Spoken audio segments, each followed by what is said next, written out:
little bit that you have to give, every bit of your worship, every bit of your praise, all of it, every bit of what you have to give. And I got a text this morning from one of my relatives in Holly Springs. I need you to be in prayer for my sister who's just been diagnosed with cancer. This was about 10 minutes before we had to come out. I need you to be in prayer because my sister just got diagnosed with cancer. Say it again because I think somebody missed it. I need you to be in prayer because my sister just got diagnosed. Here it is Sunday morning and she's somewhere dealing with her sister who's dealing with cancer, but God saw fit for you to come and sit in your seat and just watch what the Holy Ghost is doing.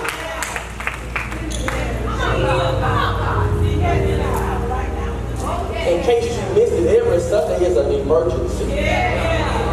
Every Sunday is an emergency. I know it might not be an emergency in your life. Come on now. But I thought that we were all brothers and sisters in Christ. So whatever affects my brother affects me. Whatever affects my sister affects me. Because we are all connected. So if you want to be cool, if you want to, but I just need about 3 prayer warriors. I just need about 3 prayer warriors, about 5 praisers. That's all I'm asking for. About 3 prayer warriors, about 5 praisers who don't mind just giving God a shout on behalf of somebody that you don't even know. Because the truth of the matter is you're sitting beside somebody who's going through some stuff that you don't know anything about. And it might be your praise that opens up the floodgates in their life. I just need about 3 prayer warriors and 5 real believers who know that if you just give God a shout right now.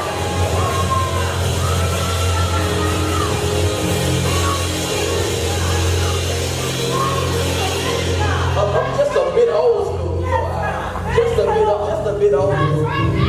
And so I know something about don't wait till the battle is over. Yeah. Somebody spoke to that song right up there. Don't wait until your battle is over. God appreciates it when you shout. Don't wait until I show up in your situation. Make a joyful noise right now. Don't wait until it's your turn to get up here and sing.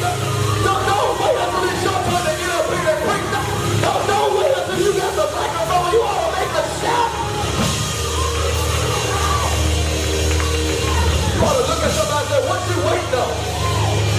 What are you waiting? Don't wait until it's your operation. Don't wait until you stressed out. Don't wait until you just get diagnosed with a bad one. Don't wait.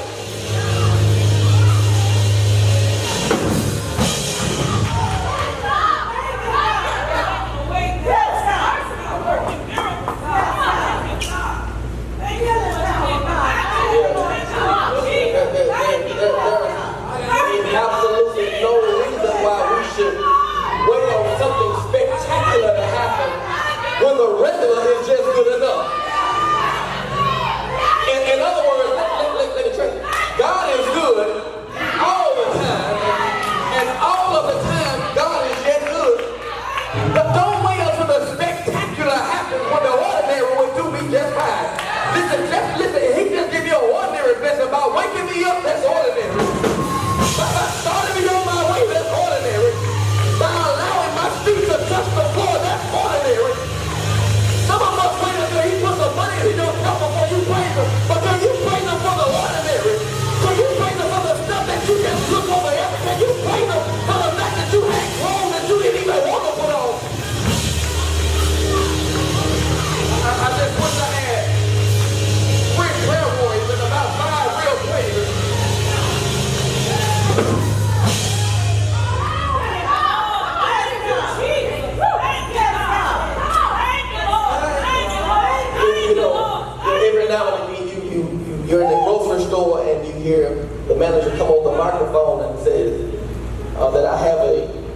up front, parenting, you come and claim them. In other words, he's calling the parent of that child to come up front. We don't have anybody that's missing, but can I get some real praises to come up front? I'm singing for real praises. I need some folks who don't mind making a shout for the. I need some people who don't mind looking retarded. If that's you, stay in your seat. I'm talking to folks who don't mind making a fool out of their shit. I'm looking for some folks who don't mind being a little bit embarrassed. But not you just came and you, what did you come here for? Enter into his gates with thanksgiving and into his courts with praise. I'm just looking for some folks who don't mind. Give God a shout. Can we just say 30 seconds and give God a shout? Look. I'm not going to tell you that your next praise is going to release a praise. I'm not going to say that. I'm not going to tell you that if you shout right now, you're going to get a breakthrough in 20 minutes. I'm not going to say, I'm just going to say, you ought to give God a shout because he is good. Come on, put your hands up.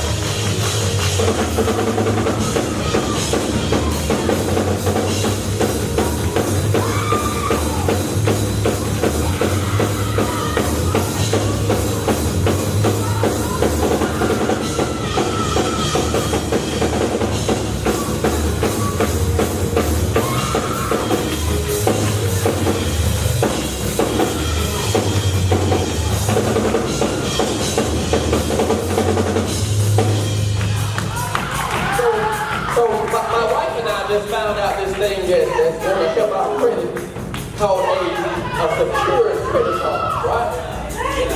And then the way it works is if you go and you take your own money and you deposit it and they'll give you credit, they'll begin immediately improving your credit. So listen, because stuff that works in the world sometimes also works in the kingdom. And so I believe right now if you just go ahead and just make a deposit into your spiritual account, if you just go right now, you make a deposit into your spiritual account, you'll be able to claim some stuff on credit. 1, 2, 3, give us that.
I believe the body of Christ, we miss it because Sundays are just regular, they're routine. And so we just know on Sundays we get up, put our church clothes on, and we come to church. Bless the Lord that we can now wear t-shirts in church and be in order. So we just kind of put on our spiritual stuff and we come on to church. But I think oftentimes we forget, we gloss over the fact that every Sunday somebody is going through something. Just because you don't know their testimony, you take for granted that the smile on their face is amazing and it's all good.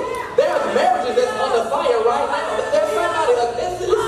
There's somebody's life on the line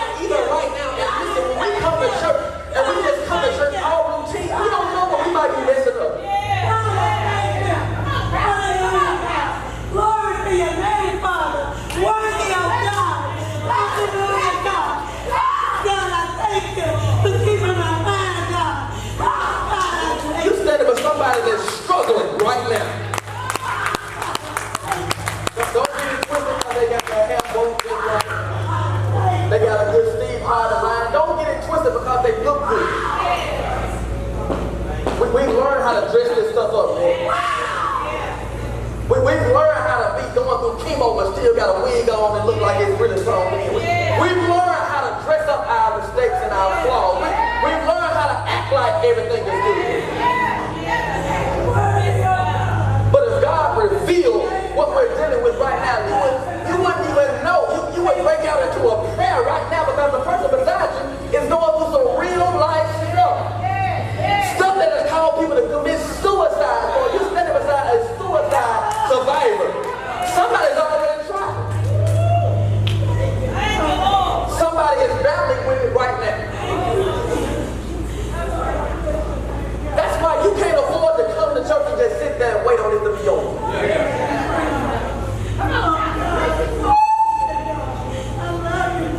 That's why you can't come to church and say, oh, well, they ain't singing my favorite songs. I'm just sit here and wait till it's over.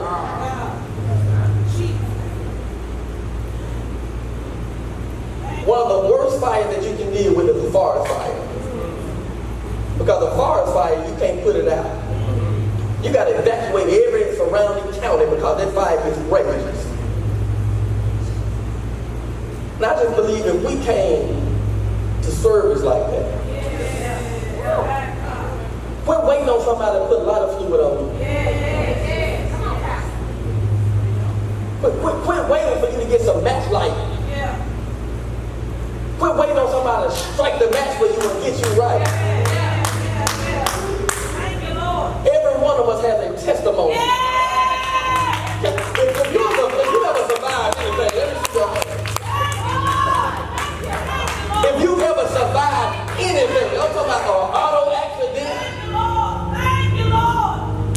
been evicted, sitting in the dark for longer than a day or so. I ain't talking about because we had a power outage, because I'm talking about when you didn't have the money to pay it. You survived what divorce looks like. Thank you, Lord. Thank you. You sit beside survivors. Yeah. But not only are you sitting beside survivors, you sit beside somebody who doesn't know what it means to be a survivor. And it's your praise, your testimony, your glory, your light that resonates with somebody who may be going through some stuff. Listen, God is He's so awesome. Yes, He is. That He connects people that you really have no clue of why you're so good with somebody. But then you found out that that's why we agree. We've been through the same thing. You went through something that I'm going through, and thank you because you can share with me. You don't know what God is doing. We can no longer afford to come in here like it's nothing, like it's just routine. Every Sunday is a 9-1-1. Every Sunday. You think my cousin did not know that I had to preach in 10 minutes? But what she said is because I'm connected to somebody who knows the Lord. In other words, let me touch a hem of your garment. Let me connect with somebody who I know got power. You're strategically sitting beside somebody that has been anointed with power.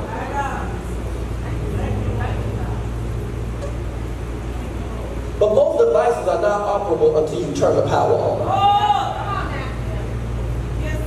Too many times we come and we sit there like powerless devices. And you wait until somebody pushes your button before you get lit.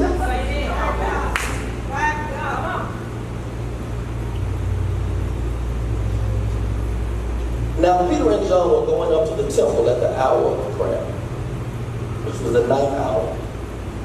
And a man lame from birth was being carried, whom they laid daily at the gate of the temple, and is called Beautiful. He came that day just to ask alms. He claimed. And when he saw that Peter and John was about to go in the temple, he asked them. He asked to receive alms. And Peter directed his gaze at the man, and as did John, Peter said,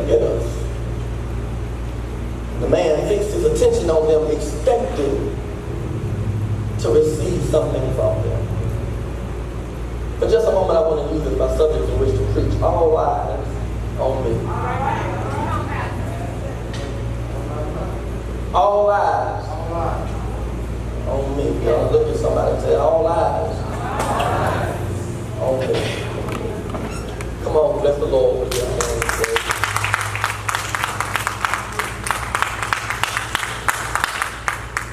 I got a little while to do what I'm going to do, so I need you to pray with me. In fact, I need you to make some noise again. Get loud if you need to. This is the young adult month.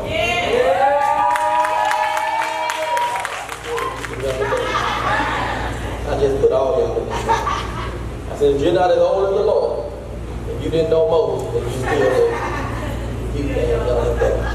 Come on, let's make it do what it do. Come on, give God a hand of praise.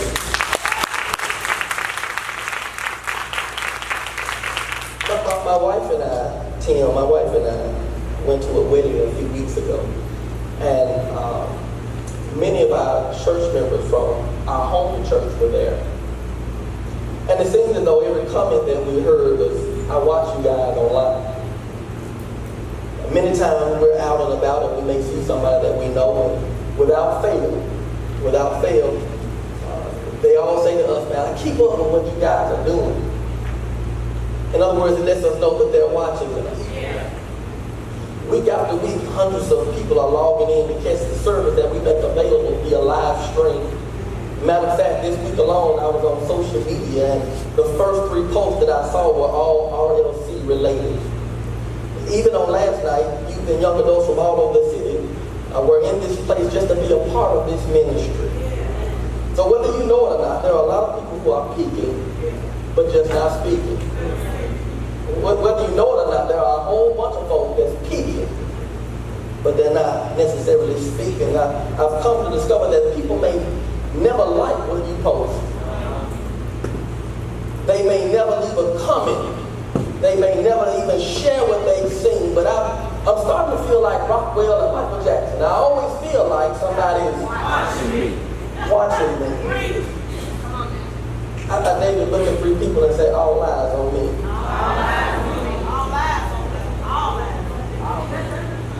Recently, a new movie came out chronicling the life and death of Tupac Shakur. Anyone who know me, know me. When you knew me back then, you know Tupac was my guy.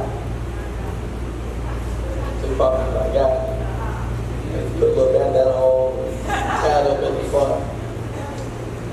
I didn't go so far to take a magic mark and write Thug Life on the chest. But I almost did for Halloween. The Lord showed me a little better. Tupac was my guy, so they just came out with this movie called All Eyes on Me, and it's taking on his hit song, All Eyes on Me. And so as I thought about everything that I said to you in my introduction, and as I thought about all the beautiful young people who were with us on last night, as I thought about the people who are streaming in right now, as I grapple with what I want to say to all of these unapologetically dope young people today, and even the not so young people who are peeping in from a peripheral. Every parent, every mother, every father, every big brother, every big sister, I'd be doing you in this service if I didn't let you know that there are a multitude of eyes on you. Somebody help me say it one more time. All eyes on me. All eyes on me. Let's look at the text. First one of the text. Now Peter and John were going up to the temple at the hour of prayer, the 9th hour. And a man lame from birth was being carried, whom they laid daily at the gate of the temple, that's called Beautiful. Seeing Peter and John about to go in the temple, he asked to receive alms. Listen, the text lets us know that Peter and John were making their way to church when the crippled cat that had to be carried saw them as they were coming up. I said the crippled cat that had to be carried, he saw them as they were coming up. In other words, he was watching them. Here comes the charge. Can I suggest to you that we should both be cognizant? We should be both cognizant and cautious of being a casual church talker. Can I suggest to you that we should be both cautious and cognizant of being a casual church comer? In other words, it's crucial that you keep on coming to church. How can you expect candidates for conversion to come if the church members don't always show up? If you've confessed Christ, but you come only when you decide to come, what does it say to somebody who's watching you?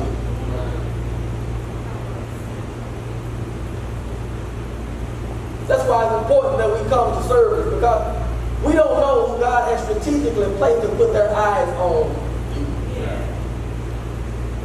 Whether you know it or not, there is somebody who's watching you because what they're going through, you look better than. You've heard some people say, thank God I don't look like what I've been through. Because you don't smell like the fire that you've been in. Some people just naturally gravitate to you. And so they see something about the Lord in you. But what does it say to them when you've already confessed Christ? And they see something in you that they don't see in nobody else, but then you know how to show up for the Lord. Well, what does it say to them when one day you post something about Jesus? Because there's a lot of folks following you online. Right? Matter of fact, we glory in how many followers we have. There are a lot of people following you. When you post something about Jesus today, and you post about the turn up tomorrow, what are you communicating to somebody that's watching you?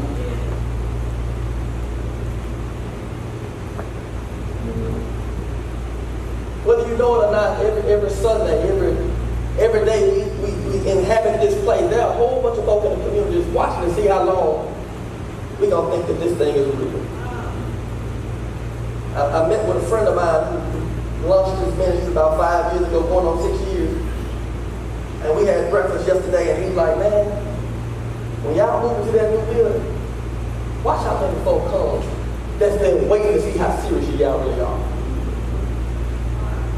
He said, Reverend, I know it for myself, but I know some folk who know you. And they've been watching you, and they just want to see how serious you really are. Can I submit to you that there's somebody watching you? That there's somebody trying to check you out. They want to see if you're real as you act like. They want to see if you're saved like you really act like. I see the t-shirt you're wearing, but are you really saved? Are you really living a redeemed life? Are you really unapologetically dope? Or you just smoke dope?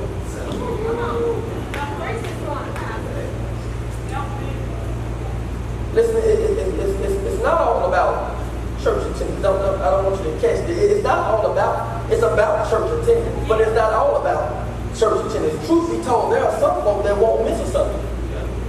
But it looks like Sunday keeps on missing them. There are some people who never miss a Sunday, but they don't never look nothing like a Sunday. I was born and raised in church, and so I saw firsthand how church folk would go up on Sunday, and then how the same church folk would turn up Sunday night. If you really know my backstory, you know I was literally born in the church. My mother worked in the church. Matter of fact, we were so connected to the church that the church bus picked us up and took us to school every morning. Wow. Before they had an after-school care, the church was my after-school care. My very first teacher was the pastor's wife. My best friends were church friends. Matter of fact, we were so deep, we were so close that their parents hung out. That's how far I was in the church. That's how deep I was in, but I hated everything about church. Why did you hate everything about church, brother? Yeah, I think God has a sense of humor now. Somebody who can stand in church is not Catholic. What didn't you agree with about the service, about church? Because the same folk that was singing Hosanna on Sunday were the same folk who smoked marijuana Sunday night. I witnessed firsthand. Me and Tim grew up in the same church, so you know I'm not making this up. I seen tenors who were terrible choir stand, and then they gonna holler at your wife right when service is over. But they wanted me to be saved.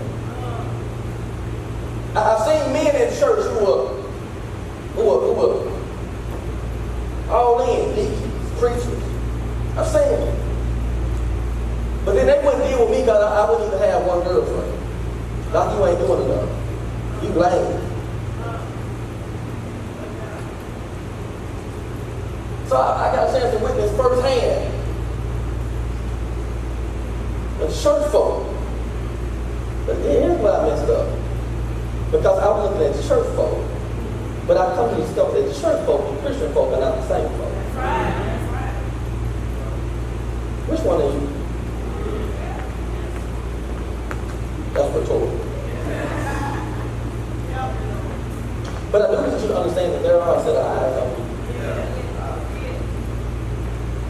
That there's somebody who's watching to see if you are who you say you are. John asked Jesus, he said, are you the one or are we waiting on another?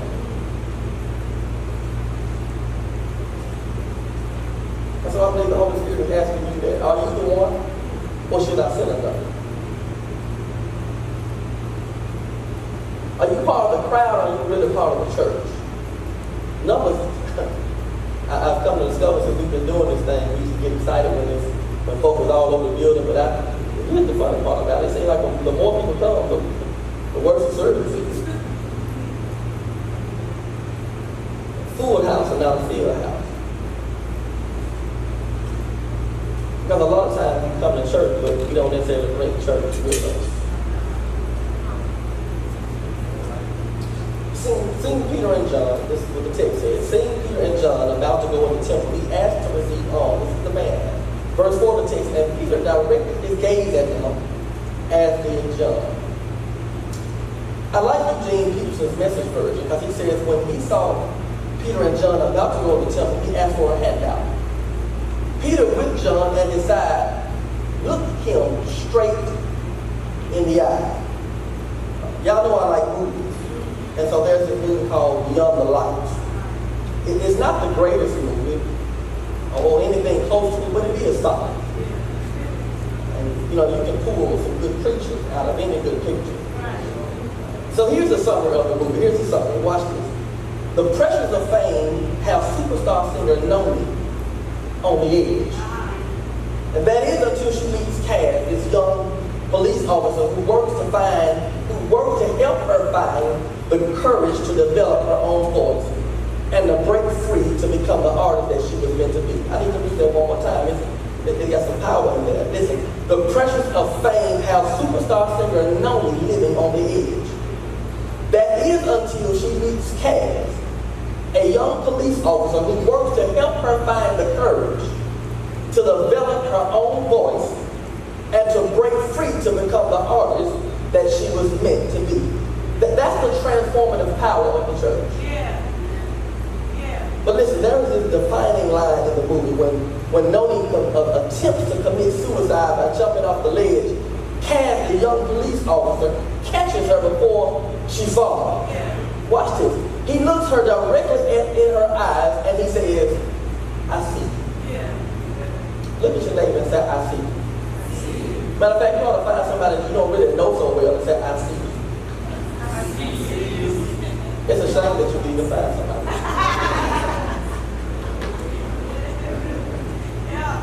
He looks at her and says, I see you.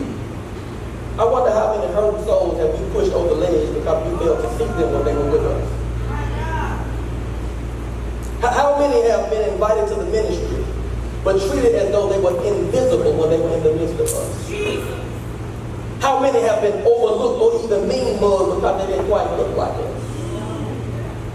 This is not just a preaching moment, this is a teaching moment. Matter of fact, it's a training moment. We need to learn to maximize every moment that they've chosen to give to us. That's right. It's amazing to me how we can work to win the ones that we already want, but we allow the ones that we should have worked for to wander away from us. Let me slow that down because I need you to catch that. It's amazing to me. It's amazing to me how we work to win the ones that we already won, but we allow the ones that we should have worked for to wander away from us. I'm wondering how many souls could we have saved simply by saying, I see you. I need you to understand that when we don't see them, it's like a slight to them.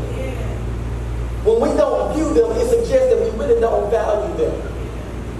When we're not watching for them, it suggests that we really don't want them. I need you to understand that that's not of God.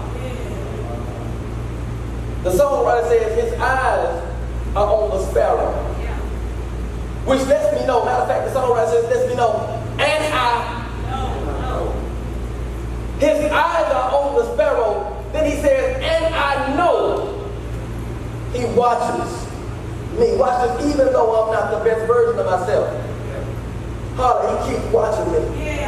Even when I messed up last night, he keeps watching me. Even when I'm not the best piece of the best pastor I should be, he keeps watching me. When I'm not the best person I should be, he keeps watching me. When I'm going through tough times, he keeps watching me. When my body is racked with pain, he keeps watching me. If he watches the sparrow, Lord knows he keeps on watching. Is there anybody glad to know that God is there watching over you?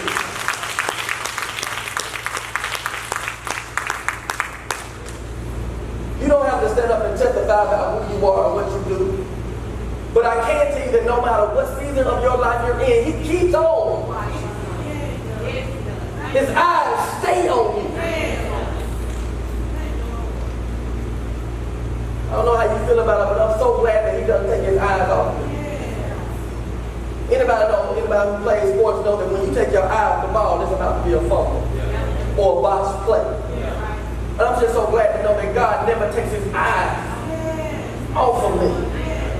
He never stops watching over me. When I'm in the hospital, he won't stop watching over me. When I just lost a loved one, he keeps watching over me. When my money is funny, he keeps watching over me. When people walk away from me, he keeps watching. When folks look over me, he keeps watching over me. The day you lost your job, guess what? He kept on looking after you.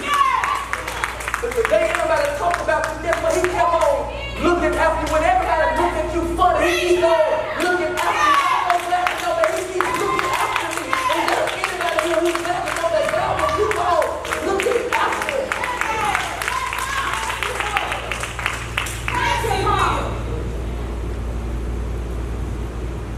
You know, you charge your children to look after each other. And so if something happens to your little brother and you're standing right there, who you think in trouble? But I'm so glad to know that God just keeps on looking after me. So sometimes we mess it up and we take our eyes off each other. Sometimes we go and do something else thinking nothing's going to happen in the next 2 or 3 minutes. But I'm so glad to know that God never takes his eyes, not for a second. He keeps on over and over. Even after you mess up, you know, sometimes when your children do something, you turn your head. Oh my God, I can't even argue with you right now. Let me just not look at you. But I'm so glad that God is a a better parent than I am. Because I'm human enough to get frustrated, but I just want to stop looking. As a matter of fact, I just want to send them off somewhere. Go over grandma's house, call Graham and let her come pick you up. But I'm so glad that God is a much better parent than me. Even though he looks at me, he never takes his eyes. I know I frustrate him from time to time. I know I upset him I know that I break his heart from time to time, but no matter what I do to him, he will not stop watching me. Thank you, Lord. He keeps on looking after me. Yes, he does. Even when everybody else turns their backs on me, he won't. Even when everybody else turns their backs and they do this. He tripped. He shouldn't have said that. He shouldn't have done that. I ain't coming to church Sunday because he ain't called me when I was sick. I can't stand to look at him right now because I heard you. I ain't doing that. It's not perfect. I don't know how perfect it means. It sounded perfect. They really like it. That's what you call preaching rhetorical. Oratorical stuff. Right? But even though I messed it up, he still keeps watching. That's the point I'm trying to make. Oftentimes we put God's eyes on us. We put that as a bad thing, as a negative connotation. You know, we're always watching.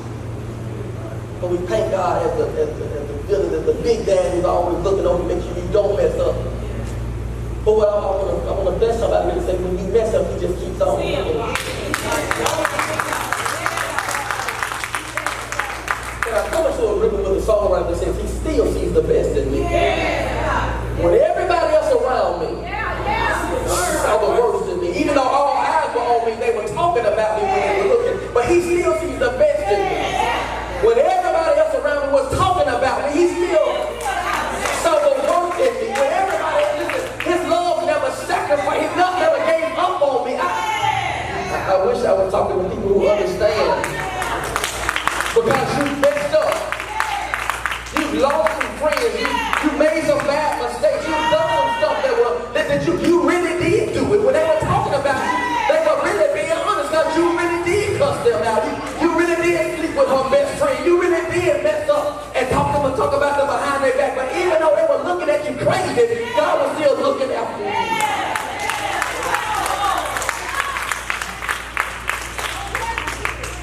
The text says when he saw Peter and John about to go in the temple, he asked them for a handout, but Peter with John at his side looked at him straight in the eye. Watch this.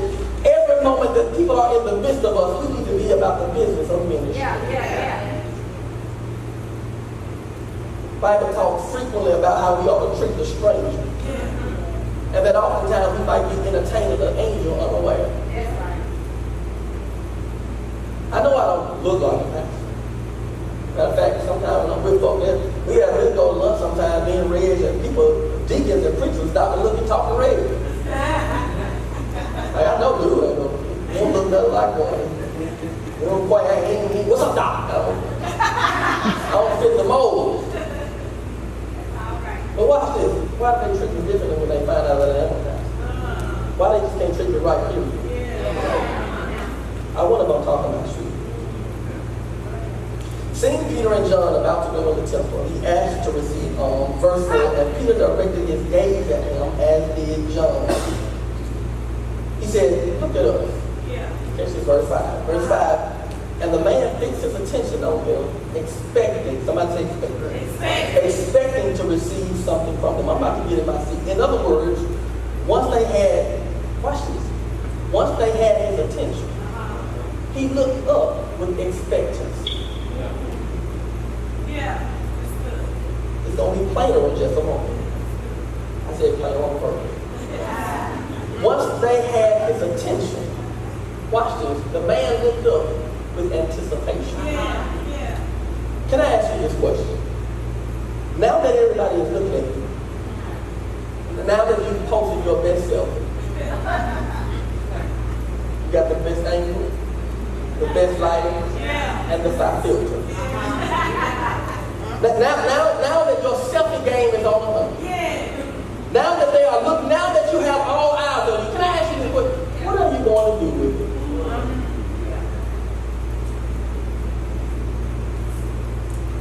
Now that everybody is looking at you, what are you going to do with it?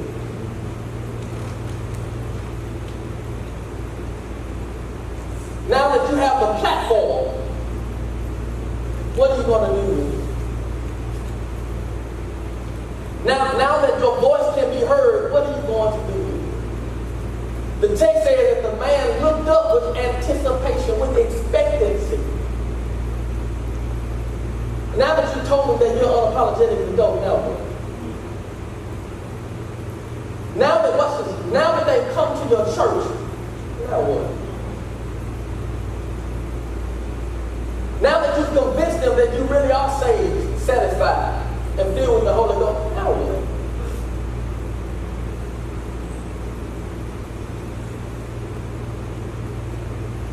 It was Joan Houston from a very popular group Hillsong. He says, and I quote, he says, my job is to draw everybody's attention to me so I can reflect that attention to Jesus.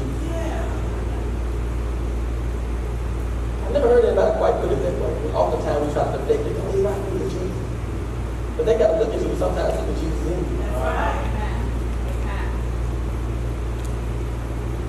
Sometimes they have to look at your life to see Jesus in your life. Said it's my job to draw the attention so then I can direct that attention to Jesus. Peter goes on to say, once he told the man to look at him, and the man looked, Peter said, silver and gold have I none. But what did he have? He said, but at the name of Jesus. I don't have much money, but I do have Jesus. Yeah. I don't have much credibility, Miss Crystal, but I do have Jesus.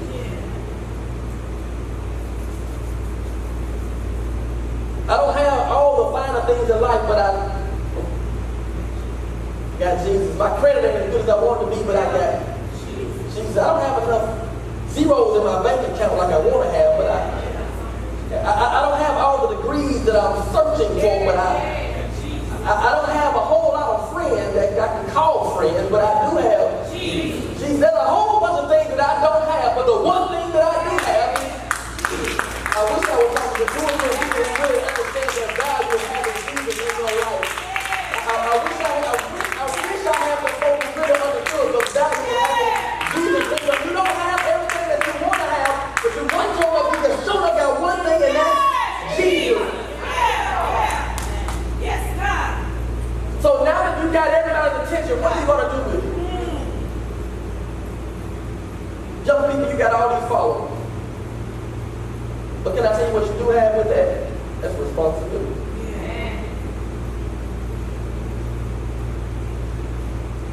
You got tons of followers. You got 5,000 Facebook friends. You can't even add no more. Multitude of folk on Twitter that's looking for your next word. That's influence. And I'd much rather have influence than money. Because if I have influence, I have resources where money can't.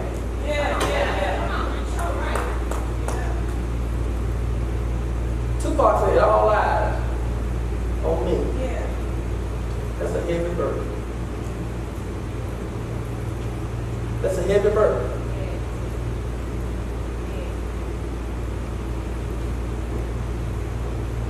The responsibility of all that influence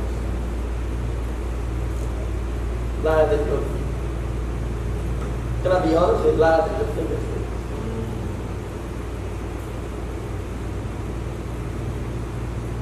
There have been a whole lot more credible people than you. But God gave you favor to have influence. Whether we know it or not, that man that we drove by, that was standing in the middle of the street hollering out scriptures, he was a lot more credible than you. But he didn't have the influence that you had.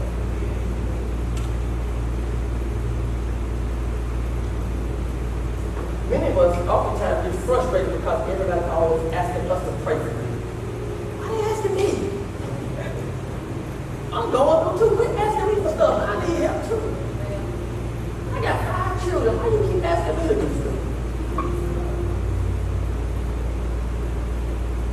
I'm repenting for that. Because the Lord says, I put you there because put something in you to bless people. And so if I'm sending folks to the hospital, this is the hospital, so I'm the clinic. So if I keep sending people to the clinic to get made better, who are you to knock them away? That's right. God. I didn't realize how heavy the burden really was. There are times I want you to come and pray for me and lay hands on me, but I have to put that aside. I'm not just talking about me, I'm talking about the responsibility and the burden that you have.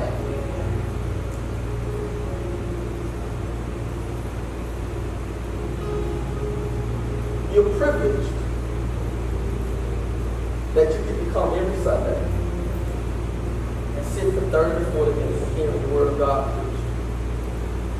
You're privileged, but then you're also charged. Because what goes into your system, selfishly does not stay there.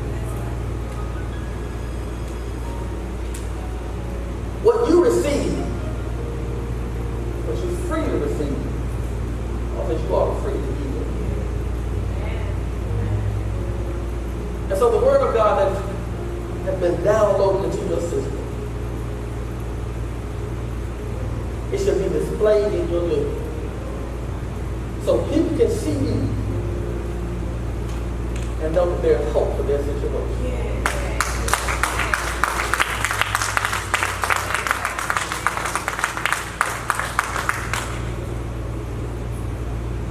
I make it a point now when I go to a hospital, if I pray for somebody, I don't just pray for them. God has got me there making for them. But everybody on that wing needs what I pray. Everybody on campus needs what you bring. Everybody in that school needs what you bring. And I don't want to be the Lord. And he asked me, well, what did you do with the talent that I gave you? Well, I buried it because I didn't know about the mention. You do know about the man who took his talent and buried it. The Lord didn't cuss him out, but he did close. I don't want to see him and he looks at me and says, you didn't steward what I gave you. I don't want to look at him and he posts on the screen for me people that I should have spoken to, but I didn't because I was too scared or ashamed. I don't want to see images of folks who went to hell because I didn't speak up. Anytime you hear the scripture says, woe unto you, that's a heavy charge.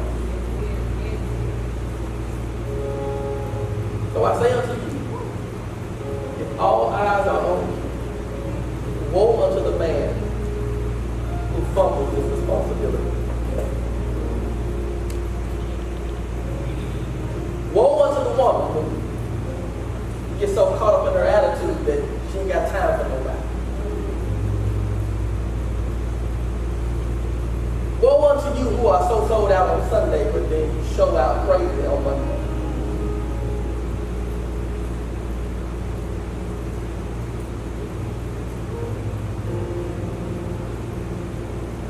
This generation that we live, this selfie society, this me, myself, and I society, we oftentimes think it's about us. How you feel, what you have time to do, what you don't want to do, what your obligations call for. Me, myself, and I, everything is about I. Prideful. Thank you, Bible. Prideful. But pride comes before destruction. Watch this. What if it's not your destruction, but somebody who's meant to speak to?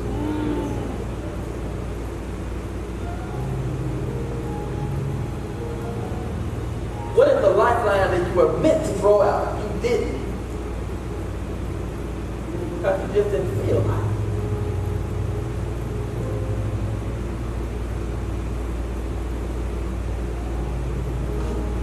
I speak over your life. Holy boldness in the name of Jesus. I'm not talking about the holy boldness that can tell me and allow me to speak something into your life and tell you when you've been wrong. I'm talking about the holy boldness to go to a brother and sister that you don't know and you declare the word of God over their life. Holy boldness that when you get back on campus, people can see a for real change in you. Holy boldness that when you go to the hospital, that you can lay hands on sick folk and they shall recover. Holy boldness that you can speak over your credit and it will change. Holy boldness that you can pray for your children before they go out, decree that they will come back home safe. Holy boldness that you can go into your family member's living room and you know that they don't know the Lord, but you're not scared to open up your mouth anyway. Holy boldness that every coat that you post can be one that's uplifting and life-changing. Holy boldness that when you walk into the church, you can stop long enough to meet the need of somebody who is sick beside the gate. Holy boldness that you'll be like the Samaritan who will lay hands on the sick folk and make sure that they're all right. Holy boldness that you can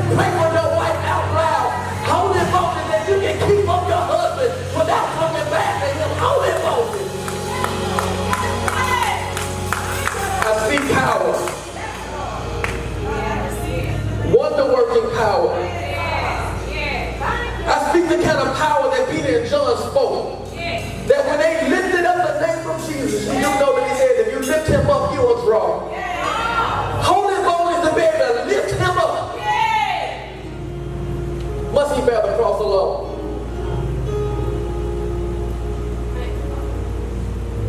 I speak over your life. Strength to be who he has called you to be. Strength to walk out of those suicidal tendencies. Strength to say, baby, we're going to make this work. There is no such thing as divorce in my house. Strength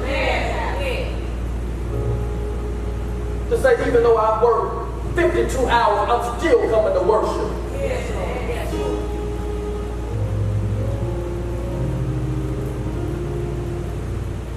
I speak over your life that you shall be who God has decreed you to be. And everything about your life will reflect his glory. And that you don't turn down for no reason. Even when the young adult month is over, you won't turn down. Because God has turned something up in you. In the name of Jesus. If you receive that prayer, come on, give God a praise.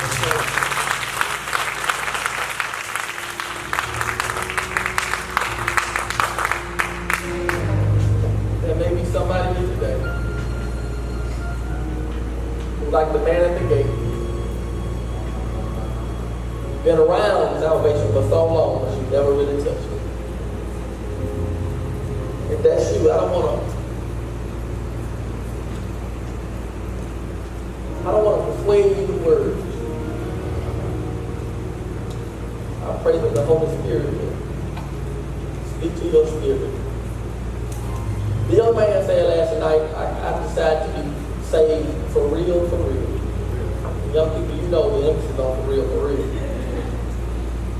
Just like we know when our past said, really, really, really, we understand what that really means. There might be somebody who really needs to be saved for real, for real. Maybe the first time you did it, all you did was walk down the aisle. Maybe the first time you did it to satisfy mom. Maybe the first time you did it because everybody else was doing it. The man in scripture who had to come back for a second touch. Maybe that's you. If you're here today, I want to give you the opportunity.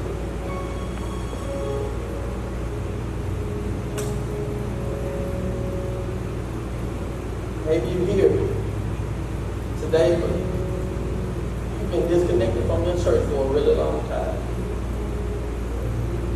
You've been disconnected from the church. You've been disconnected from Christ.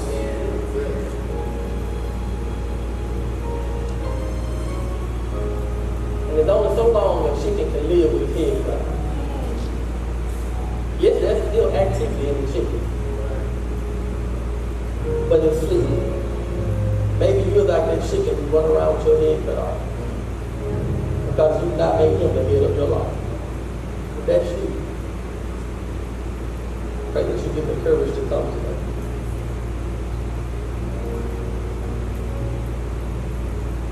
Holy Spirit, in the name of Jesus, I pray that it be not my word, but it be your motion. I pray that it be your motion and to speak into the hearts of people.